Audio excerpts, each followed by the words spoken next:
Okay, Brian, ready? Brian? Sure. Okay, meeting will come to order. We have a quorum, pardon me? We're going to have that from you next time. Okay. Do we have a quorum? We do. All right. Is there any public comment on the agenda items? Hearing none, can I have a motion to approve the minutes as written? So moved. Second. Second. All those in favor? Aye. All right. All right, we're on to new business. Coastal Dune Lakes. Brian? Yeah. Okay, as you know, we had reached the point where we had designed and gotten the last 7 signs approved, and there was a review in our office by the new marketing director and her department of some revisions they wanted to make to it. The revisions will actually include these 7 signs as well as the previous 5 signs we've done. And so right now they have the basic format of what they would, of the changes they would like to do. As you can see, this is the one that would be at Camp Creek. The basic changes is they've kind of consolidated all the text into a box on the left, and they, in order to make more awareness for the map, the Where Are You map, they increased that. If you remember, it was up in the top right-hand corner, and it was kind of small. So they have that there. On the bottom is a bigger format. The actual marker won't be a flag. Some internal discussion was that we don't want people to get confused with our beach safety flags. So they're going to find another icon. So today, this is a presentation of what the new format will look like. When I say format, layout of the actual graphic on the aluminum plate. The other change is the name of the lake will come off of the top of the, if you remember now, our signs have a arched vertical piece, the plate vertical, and it slopes at a 22.5-degree angle off the horizontal, and then it goes vertical again. The top plate slightly arched, 5 inches on the corners, 8 inches in the center, and it has the name of the lake in about 3-inch tall font, I think a New Times Roman. So now that will just say, across that marquee, will just say Coastal Dune Lake, the word Coastal Dune Lake, and the name of the lake will actually be on the graphic. The pictures, I believe, are remaining the same or a close representation of what was there before. So anyway, today we just want to talk about format, see if there's any discussion on that. And then as they generate the actual graphic, when I say graphic, I'm talking about that rectangle or that box. There'll be another presentation to go through each individual Coastal Dune Lake sign. There'll be review and approval in our committee. There will be review and approval in more than likely marketing committee, and then it will go to the TDC, and then it will go to the BCC once again for approval, and we will then produce and install. So is there any questions, comments? Yes, ma'am. I have a blue flag, a yellow flag, and 3 red flags. Do we have differences in these pages? No, ma'am. That was different versions of it because they couldn't figure out what color they wanted to use, so that was just to show. But after all the different color discussion, it was determined that the flag is no good. The flag could get confused with our Coastal Dune Lake. Our safety flags. So this picture is what the sign will look like. This right here is the yes, ma'am. Like I said, if you're familiar with it, the what I call the graphic area, that's the slope portion, is the graphic size is roughly 24 by 32, 26 by 32. So that's what will be We do that in the form of a large sticker. So it's not individual graphic, vinyl cut graphics. It's all one big sticker. It's easy to replace if it gets damaged, faded, or whatever. But yeah, that's what will look like, and is similar to what's there now. If you recall, the current versions we had more boxes in them that had information in the boxes, and so this is an attempt to make them look less busy, still provide the same information, and then a little bit more consistency across each sign. Yes, ma'am. I've been leaving these signs for 10 years. Are the content going to stay the same? Yes, ma'am. Each theme, we had a theme for each lake, will stay the same. It'll get, when I say condensed, I mean, actually consolidated into that left-hand bar. That is a slight gray color, and then it kind of fades into the picture, as you see. Y'all have several versions there. This is the version that is the latest and the greatest, so to speak. So the Draper Lake sign will still talk about the Indians that lived here before? Yeah, right. Yeah. Okay. All the theme of each individual sign will remain what it's been chosen as, and the theme content will be consolidated into a bar on the left. Okay. Some of the pictures, if you'll notice, that, some of those theme, the content is different pictures. Like I think Redfish Lake had different fish species. Right. Big redfish, might be little redfish. So some of that will get consolidated down. We'll have to see. Once again, this is a discussion about format, and then content. We'll have another opportunity to offer input into the final content. So, How long do you think it will take before they are done and put they're in? working diligently on it. I hope that they'll definitely have it back before this next meeting. Which I think we ought to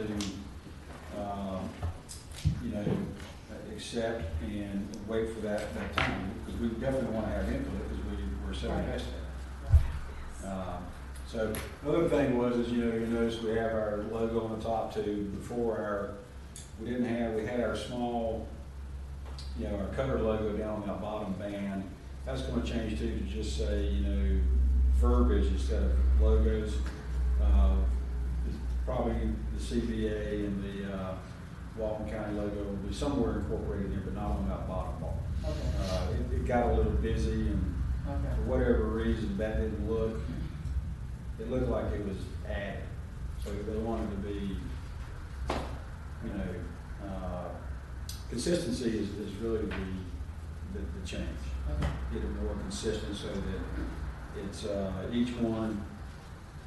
That of course we already know we're going to Coastal Dune Lake sign, but it's like you're flipping pages through a book as opposed to looking at different books. Right.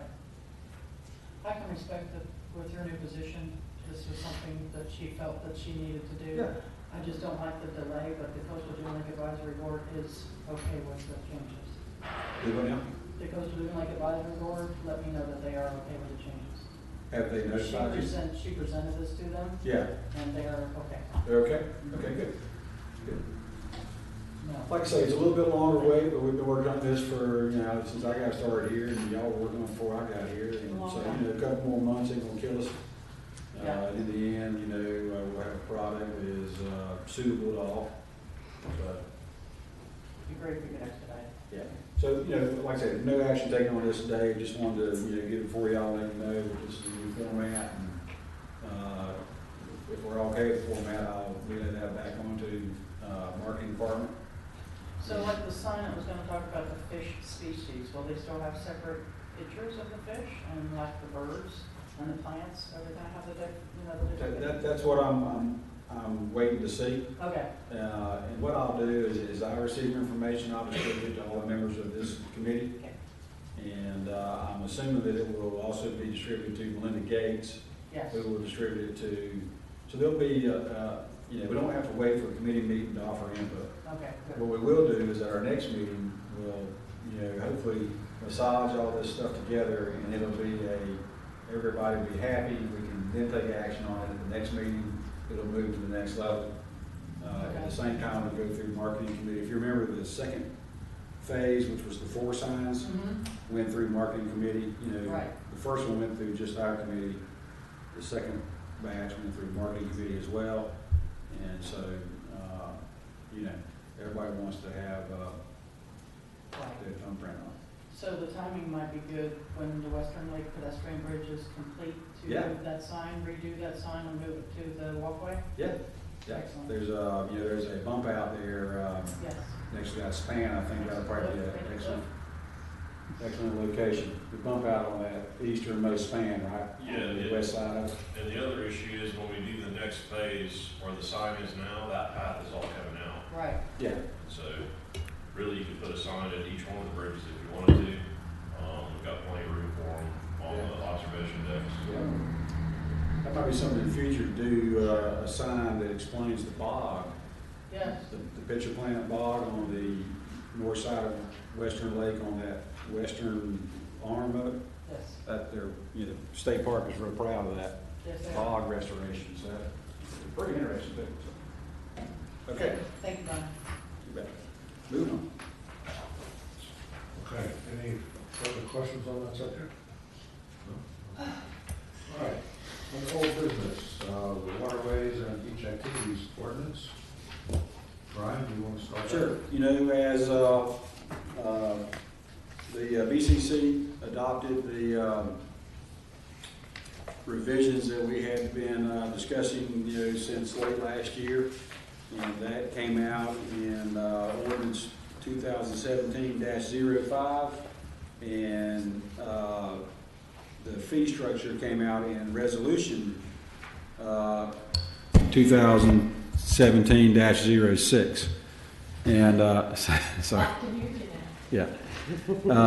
So anyway, I think we're all familiar with the recommendations that we approved and that the Beach Management Committee approved, and then the TDC discussed numerous times and approved, that finally made it.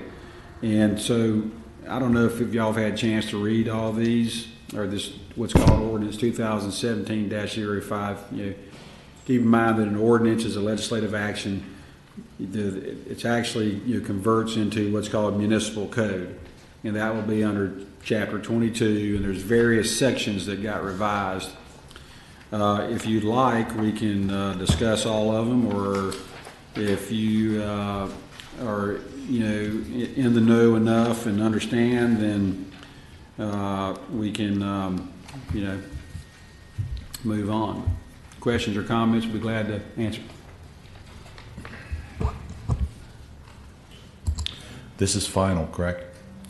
This is final is in regards to the revisions that we requested and were adopted at the February 7th special meeting. Customary use ordinance 2016-23 goes into effect on April 1st, and it has some items that will supersede some of these code terms and conditions. Very few, but some. Yeah. Just one comment and a question to see if there's something we could do. I just asked the panel to look at page 8 of 24, and just for comparison, and I feel like this does fall under destination improvement, because with regard to the safety and security of our beachgoers, that you'll see there on page 8, if you scan that quickly, you'll see that's with regard to bonfires, fireworks, and the like, and it's very specific in there with regard to the authority having jurisdiction with the Florida Fire Service and also our fire district. If you look over at page 10 of 24, and I'll direct you to item H, swimming and surfing. This isn't as specific, where it talks about the authority to close or restrict use of beaches and water bodies. It explains in item 2, the Board of County Commissioners, the Director of Emergency Operations, which is our county EOC, and the County Sheriff's Office shall have the authority to declare an emergency exist and temporarily close or restrict the use of beach and adjacent waters by use of the public. we feel that the South Walton Fire District, it should also be specific that be placed in there as well, because the South Walton Fire District provides beach safety, specifically our lifeguards who evaluate and monitor the surf conditions of the flags every day. And just recently, just within the last 2 days, we were under double red flags, which closes that water. The fire district and our lifeguards have the authority to post double red flags and communicate with the Sheriff's Department, the EOC, county government, to let them know that we've done that. So we feel, it's our recommendation that be placed in there specifically. I might suggest, though, Chief, that where this says that they can close the beach, maybe the lifeguard should be able to close a beach. So No, we don't just close On the east end of the county, know what's going on the west end. radios. But I mean, would they necessarily have to close the entire beach? Yes, sir. When we go red flags, we don't go red flag in one beach. We go red flags across our 26 miles of beaches. So we're able to communicate that very quickly and change those flags in a relatively efficient way that gets that done. So we feel from closing the waters, which is a difference between closing the beach and closing the waters, it should be specific in here that notates that. Yeah, Chief, I think that's a good idea. We'll bring that up at the March 14th meeting. Do you recall in the previous version, if South Walton Fire District was listed as a person that could close the beach? It seemed like that. No, this is our third time requesting that. Okay. Okay. Thank you.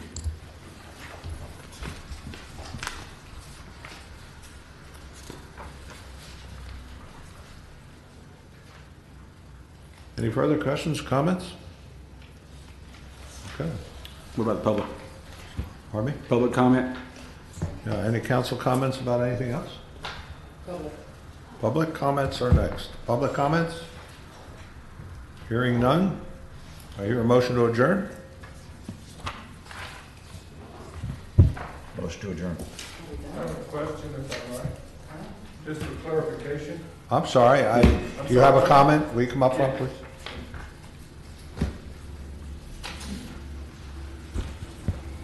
Ralph, if you just give your name for the record. It's on. My name is Thomas Ralph Tennant. I'm property owner at 65 North Seahorse Circle here in Santa Rosa Beach. I'm sorry I wasn't here at Tuesday's meeting, but I understand that you have adopted some provisions that restrict, use of the beach, where you have to be back from the water's edge, for instance, 15 feet from the water's edge. And I wanted to clarify, is that in the public access areas as well as those in front of private homes? So if you're at Ed Walleen Park or at Fort Panic Public Beach Access, you can't sit down in a chair within 15 feet of the water's edge? I'm thinking of a family there with children in the water and a mom who's 5 feet away. Just a minute, let's try to get Brian to clarify that. Yeah, I think that Brian is talking about vendors putting their beach chairs out so that there's access along the beach. Right. Now, if somebody wants to sit in the water in a chair, that's not a problem. Well, the ordinance reads on public beach accesses, on public beach. And it is the previous code had terms that were somewhat were ambiguous. It said a reasonable distance from the water's edge. And so because of a phenomenon of the race, what I call a race to the water's edge, and the unattended beach vendor chairs that have been set out for the customer to come use during that day, and the desire to not have anybody set up in front of those empty chairs, they would set the chairs right on the water's edge. And so there's a couple of conditions we were trying to correct. One is that it impedes basic east and west traversing of the beach by the general public. More importantly, it impedes life safety personnel from traveling that corridor as well. And so we were looking for a definitive distance so that we could enforce. Because on the beach, when a code enforcement officer encounters a person and says, hey, you need to set back a reasonable distance, that idea of reasonable distance is different between me and you. Okay. And so we were looking for a definitive distance that we could quickly ascertain on the beach, so we could say, appreciate it if you'd move your chair back here. So to answer your specific question, yes, beach equipment is not allowed within 15 feet of the water's edge. A person sitting on a towel is perfectly fine. Now, beach equipment is defined as commercial chair or a private chair? All beach equipment on public beaches. So Even yes, my private chair. correct. So a mother can't sit within 15 feet of the water's edge where their children are in the water. Set up beach equipment. Sit in a chair. Is Right. that beach equipment? Right, and so our attempt this year will be to politely ask, explain the new code and explain why the reason for the code, and ask for voluntary compliance. I think that's a mistake. Okay? Brian, maybe you need to clarify, you're speaking about public beaches. Correct. This gentleman, is your beach, your private beach? No, I'm Oh, talking, this is also the public beach areas. Right. Because I was under this understanding that most of these concerns on customary use were targeted at the area behind private property homes on the beach. Now, this is two separate, And now this applies to public beach areas as Correct. well. And Correct. Now, I understand your grief and frustration with it, but I think the general practice will be is that what simply happens is that first tier of people using the beach simply moves back a certain distance, okay? General practice would be if people would not race to the water's edge, and if vendors on public beach would not set chairs out as proxy placeholders, that this would be a normal distance to be from the water's edge. See what I'm saying? Yes. Because if you come down and you set your chair up as if you're the first person to the beach, okay, and you set your chair up, you're not going to set it up with the feet in the water. You're going to set it back what would be considered a good distance from the water. And what you don't want is somebody to come set up in front of you. Right? Right. All right. So that's the issue that we were trying to, have a definitive distance that we could enforce, but yet still allow for people to not come and set up in front of you. Now, 15 feet, we actually asked for 10. 15 feet was decided on by different advisory boards, and but I think in general practice you'll find that it's not going to prohibit the casual beachgoer from enjoying the water's edge. I guess that's how it's enforced. I mean, from Like my I say. experience, if I would set up 20, 25 feet back and someone came and sat down in front of me, I would politely go over and ask them to move because there's space over here to the right or the left. Well, our beaches now are very congested, and the vendors that use the beach are contained to a vendor zone. So we have half of a beach that is not used by vendors. General public can use all the beach, and so on that half side there, we don't really have much issues with people setting up in front of other people. And like I say, 15 feet does allow. Once our beaches get so filled up, Chief Talbert's crew has a hard time getting four-wheelers. They have roaming four-wheelers that they use to traverse the beach on, getting back and forth through the crowds. Their typical route is right at the water's edge. And what we saw over the last couple of years is people setting up equipment with literally the front feet in the water. And there's no way to get to travel east and west on the beach. And so while there was already a code that said what was the word? Reasonable distance from the water's edge, that wasn't being adhered to. Reasonable distance from the water's edge to most people was my feet of the chairs in the water. And so be you if you want to get around, wade in the water. And so that's what we're trying to eliminate. But I think once this gets into practice, there'll be an understanding that 15 feet is just a clear corridor, and the people that get to the beach first and get to that edge will still be able to enjoy the water's edge just like you would do it now. Okay. I guess I'm not aware of the level of congestion that you're outlining. Maybe in some of the public parks it might be, but Yeah. where we are, there's not. And I see that as a direct restriction of my use of the beach. Well, like I say, I can understand, a change in code does seem like, 15 feet seems a lot, but in practice, it's not a lot. I mean, we're talking from here to that podium. Yeah. Okay. But let's, observe it, this year. And, every year we come back to the Board of County Commissioners through advisory councils to make code revisions. Some of them are brought forth by what we experience on the beach. Some of them are brought forth by different advocacy groups. And some of them are simply brought forth by the BCC, where they have recognized that there's an issue that's not working. And it could be because of a previous revision. So I think that we'll see on the beach. We're not going to be out there writing tickets to people that are 15, that are too close. This year, our beach code enforcement mission is educate for voluntary compliance. What we're trying to achieve is harmony on the beach. We don't generate revenue off tickets. We don't have a quote or anything like that. What we're truly trying to do is to get the congested beach so that everybody using it, has a good experience.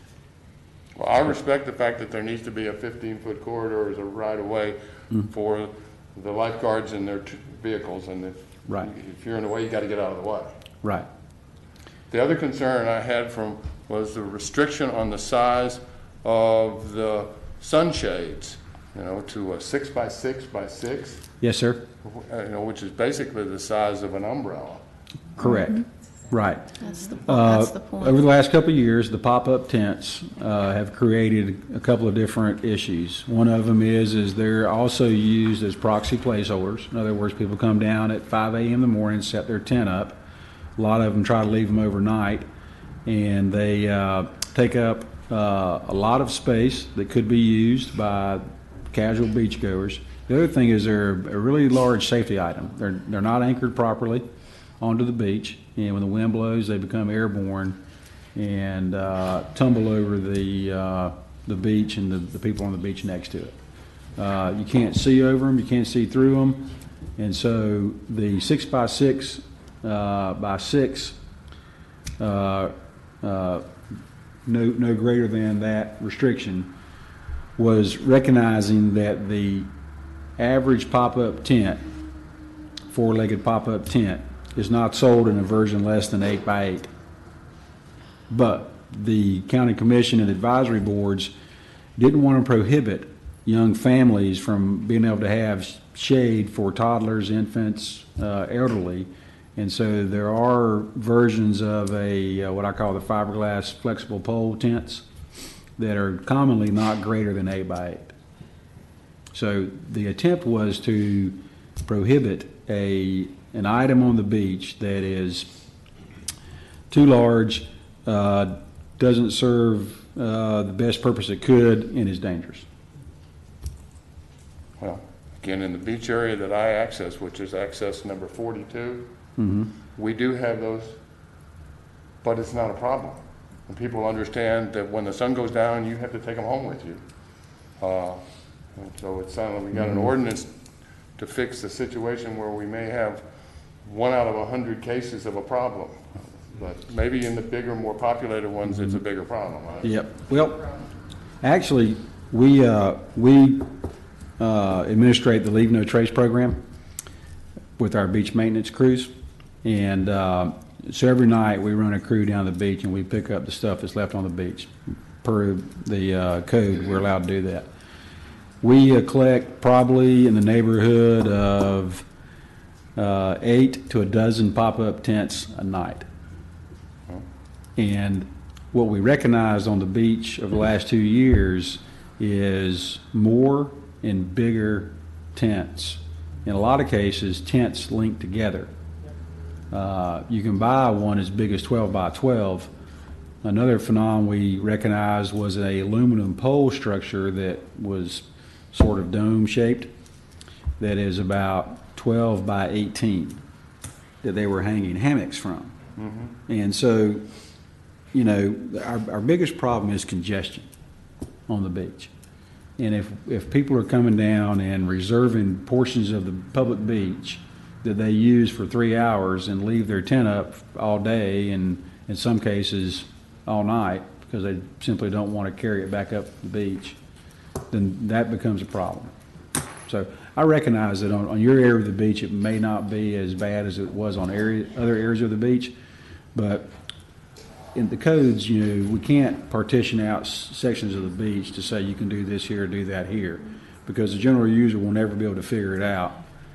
Our code enforcement people will not be efficient in administrating the code. Like the chief said, we can't put double red flags on certain beaches. We have to do it all the way down the beach. So My concern is if your restrictions are too great, you basically limit the use and enjoyment of those who live in the area and want to go use the beach. And so there's a balance point you got to strike there between public safety and the use and pleasure of those who come here to go to the beach. I agree. And we had numerous workshops and we had numerous committee meetings where all this was discussed. And so it's not a issue that we, Beach Code Enforcement or Board of County Commissioners, came up and just said, this is what you're going to have to swallow. This was brought out of, you know, organic discussion by people that use the beach. And so that's why we encourage everybody to come to these workshops to make their voice known, and so that this, you know, democratic process of discussion, review, consideration, advisory board approval, move to the next level works. But without people coming to discuss and making their position known, then the people that do, that's what comes to the top. So while you would like to use a 10 by 10 tent, there was a lot of people that said that the pop-up tents have become a problem. And we respectfully ask that you consider some sort of restriction. And so, again, this does apply to the public access area. Public beach accesses. Yes. And the customary use doctrine has some more verbiage. The original, the customary use ordinance that was adopted in mid-2016 prohibited the general public from traversing onto private property and setting up any size of tent. Okay?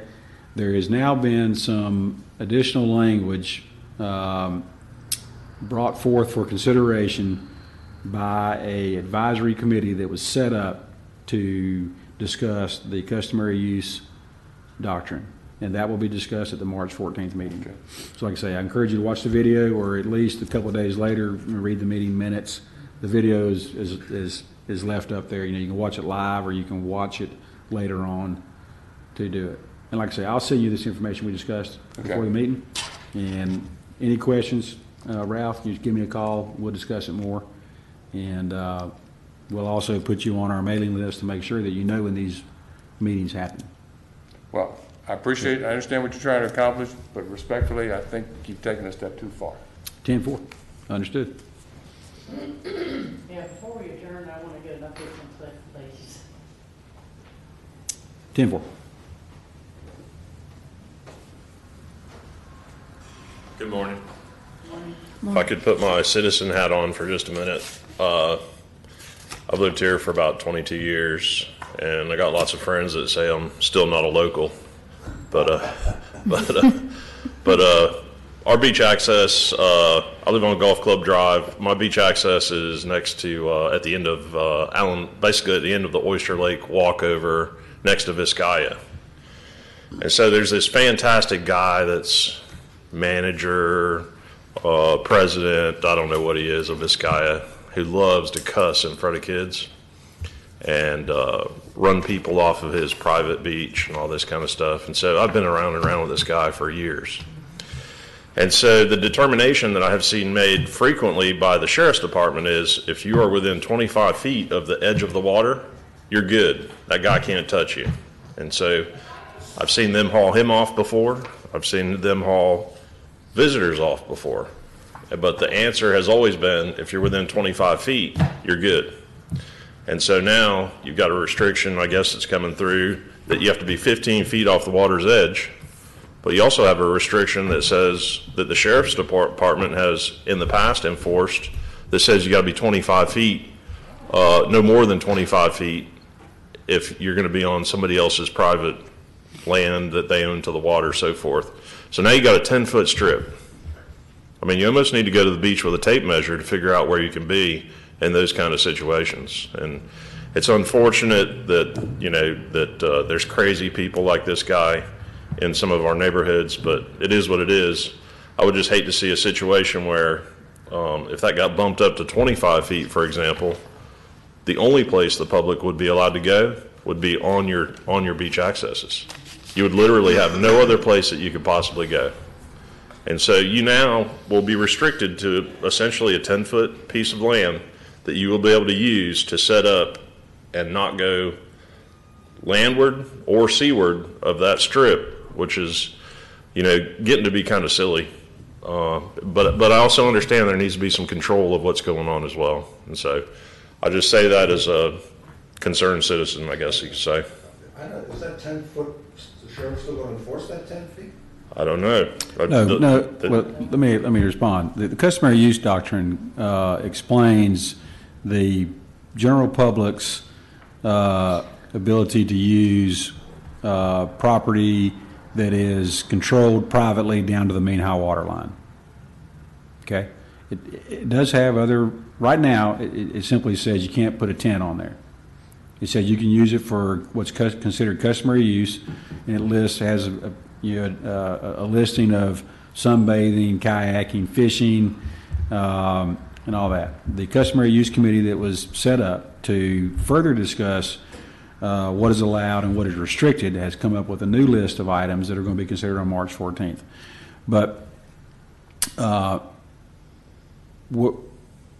what you're talking about is that 25-foot deal was what was considered the mean high water line, or right. An approximation of the mean high water line generally on the beaches anywhere. And so it was an attempt by the sheriff to say that if you're south of that mean high water line, then in most cases where people control the beach privately, you are not on private property. Right. So that now goes away with customary use. So for example, where I saw the sheriff ask people to move within 25 feet will no longer apply. Okay. What will apply is that whatever is decided on, discussed on the 14th, March 14th, and then decided as adopted on March 28th, and is included in the what's called the customary use doctrine, which will be Chapter 23 of Municipal Code, will be the rule. And so what they're trying to do is recognize that there is some property that is privately controlled down to the mean high water line. However, because that sandy portion of the beach has been customary used by visitors, I say visitors, I don't mean people from out of town, or I'm talking about all people that walk onto the beach, have been using that in a certain fashion over years, that they should be allowed to do that. And so it's not a taking of property, it is a definition of how that property has been customarily used and how it will be allowed to be used now. So okay. There is some very good papers written on customary use. I'll send you a copy of one that I have, and encourage you to read that ordinance as it was written, 2013-26. Stacy will send you a copy, and highly encourage you to be at the March 14th and the March 28th meeting. Okay. Well, I appreciate it. Mr. Chair, if I could just make one comment. Mr. Nauer brings up a great point, and there's all kinds of papers and all kinds of things with regard to customary use and mean tide lines and all of these things. But what we've heard, and from this gentleman here, you're at the end of Seahorse Circle, so you're at the other end of Allen Loop beach access. Western. Well, I'm your neighbor. That's where I go. Okay. And because of tents and because of the 22-year resident rule, if you have two chairs, like my wife and I with a book, we've had people decide, based on seniority or the neighborhood they live in, they'll move your things. Right. Oh my God. okay? They'll move your things out of the way so they can adjoin 2 tents. So that's a little frustrating, so I go to where you go, and you're faced with that. And the part that there's not a whole lot of complexity in papers are what we're trying to manage and engineer our way through is civility. And that's what the challenge is. We've got this capacity issue on our beaches, but it's coming down plain and simple to civility. And I don't want to get on the pulpit here, but it is frustrating. It's frustrating for his residents. I don't care how long you've lived here, or a visitor, that we have local ordinances, we have the presence of some code, we have some presence of law enforcement, but there's been this culture of deflecting these issues all along. Well, if the county made a stronger, that's what's told to some of these folks publicly. I can't officially do anything, so they disqualify themselves that they can do anything with regard to. I don't even like using the word enforcement, because it's just plain and simple, just asking folks to cooperate and exist on the beach. But it's becoming more and more difficult where you're at because of that behavior, and even in our neighborhood. You know, I have a stake in this from a public safety standpoint. Tents, people being right up on top of the water where they're staking, you know, where they're just planting themselves at the foot, you know, right at the water's edge, where the visibility for our guards, even in a tower, we've gone back now and spent a lot of money on our towers to make them higher. So we can, I don't know what the limit is for us to see over umbrellas, see over tents, see those children with their parents down near the water's edge, but it's becoming more and more problematic with us. And not to mention the tent issue, you know, I don't know much about the size deal, but them being adjoined, being too close to the water, and then those nice visitors that feel so benevolent and feel good about themselves that they feel good that they've left them for the rest of us, for us to use, right? So I'll stop there, but I appreciate what Mr. Nauer is saying, and my neighbor here, that it's coming down to a capacity, but it's a civility issue, and it's becoming a problem. It is. Yeah. You can't legislate that. That's correct.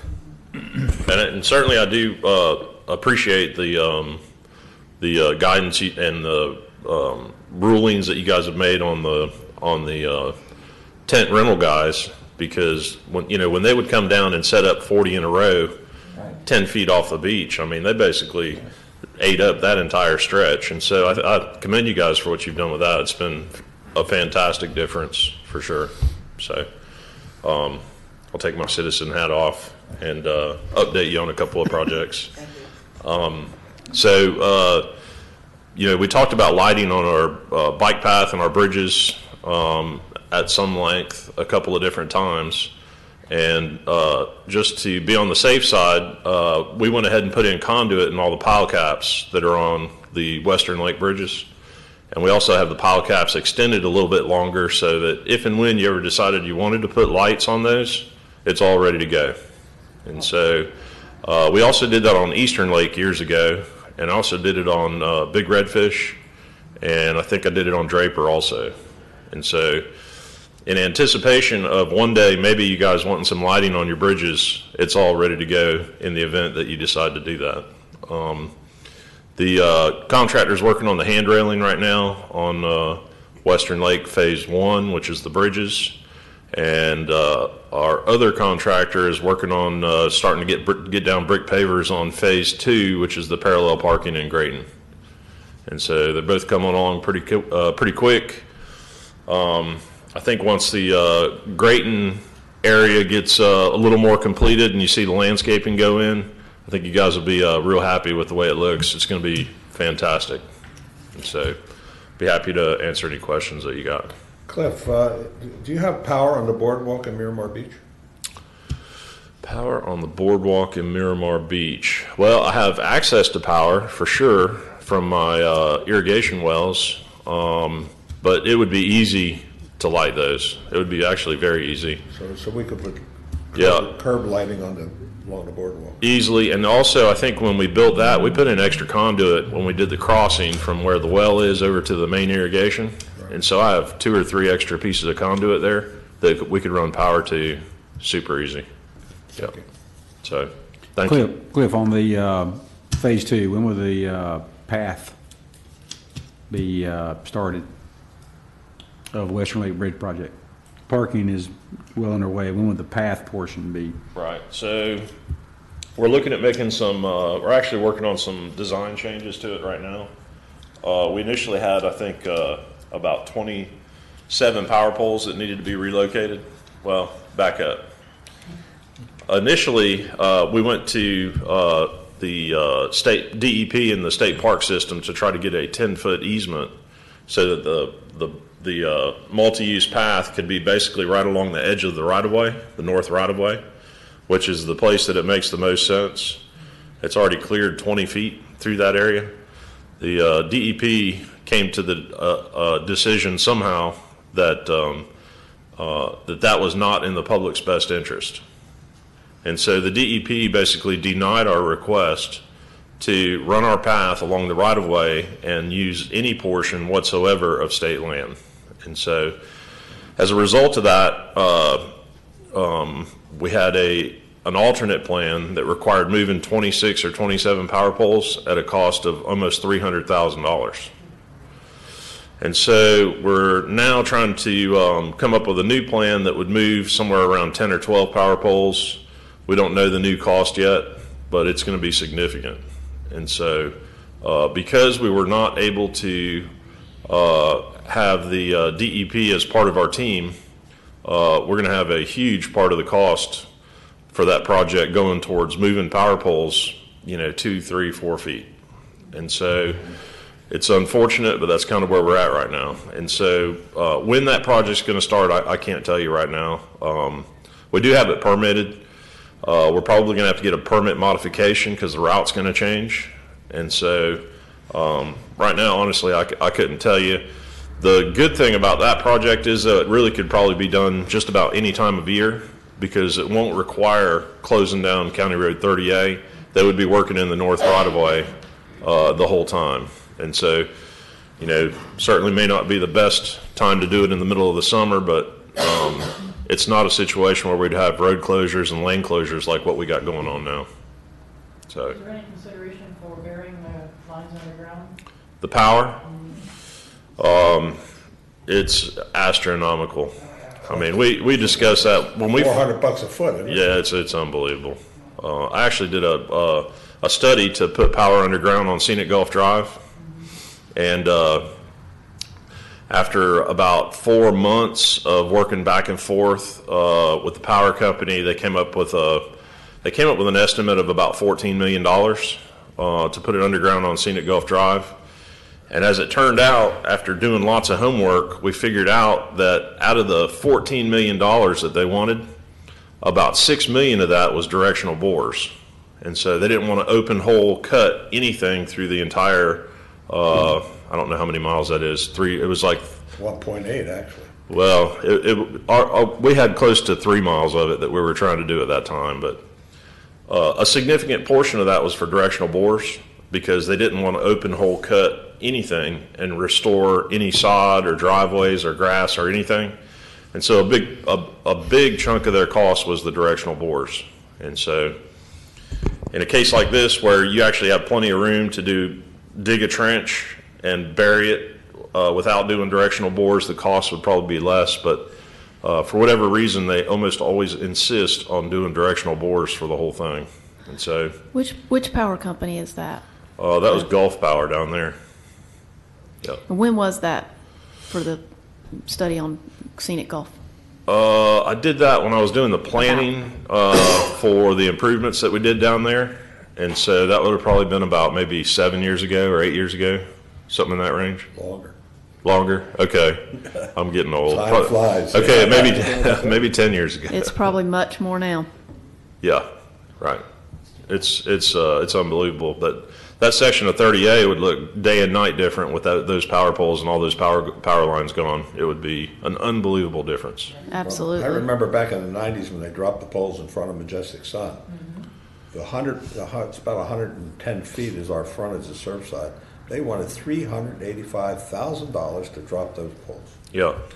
For 110 feet. Just as an interesting side note, if you look at that, and it is an astronomical price, but when you look at any other communities here and in Florida where you've experienced a devastating or damaging hurricane, Matthew is a recent example, and look at the cost on dollar loss on loss of power, deployment of power companies, and restoration of poles versus underground. Yeah. The numbers are comparatively better putting them underground versus keeping it the way it is. They have a big investment in employees, trucks, and all kinds of things that they want to keep Yeah.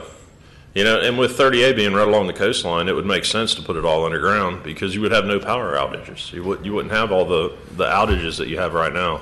I will also say that Chelco did work with us good, lowering all their lines for us to set our bridges. They did that at no cost to the county. They lowered all their lines for us to set our bridges and then put them back up at no cost to the county, which was certainly helpful. But we kind of lost our battle with the state. We've had some discussions about maybe trying to do it a different way with the hammer instead of the carrot, but haven't really decided if we're going to do that yet. So, Thank you. thank you. Thank you. Brian, before we quit, while we're on the subject of these two ordinances, this one and customer use, clarify for me the private beach accesses along Scenic Gulf Drive. For instance, the one in front of our place, Surfside. Is there any requirement in either of those two ordinances that require those private gates that are along the beachfront in Scenic Gulf Drive from being left open? Do they have to be left open, or can There they still? was an agreement associated with the improvements we did for those, building of those walkways and the dune restoration, and it expired in December of 2014. Well, what about the private walkways, the private beach accesses, where you didn't do anything? To be left open? Yeah, No, they don't have to be left open. no. Okay, thank you. Not that I know of. I haven't seen any documents that say that. Pardon me? Not that I know of. I don't mean that issue has never been brought to me. Yeah, So and Majestic Sun, of course, is a different kind of beach. That's that public access Right. through that grant. But when you take all of them, either east of Surfside or west of the Majestic Sun area, there's all kinds of private. And Right. the question came up, they can still be private access, as long as they don't access a public beach. right. To answer that definitively, I'd have to go and look to make sure there wasn't any agreements in a development order or anything like that that would require or allow Yeah. a gated entrance. Yeah, like we have a lock on our gate for Yeah. the fire department. That they- My general answer would be that most of those resort communities, condominiums, have ownership of the beach to the erosion control line, and therefore have the right to allow access. Okay. You know, allow, restrict, whatever term you want to use. But once again, that would be a task for our legal department. You know, I don't have the resources or the wherewithal to interpret agreements that are contained within a development order. Okay. Thank you. Is there any further comments, questions? If not, I hear a motion to adjourn. Let's have a second. We're adjourned. Temple. Was that quiet enough?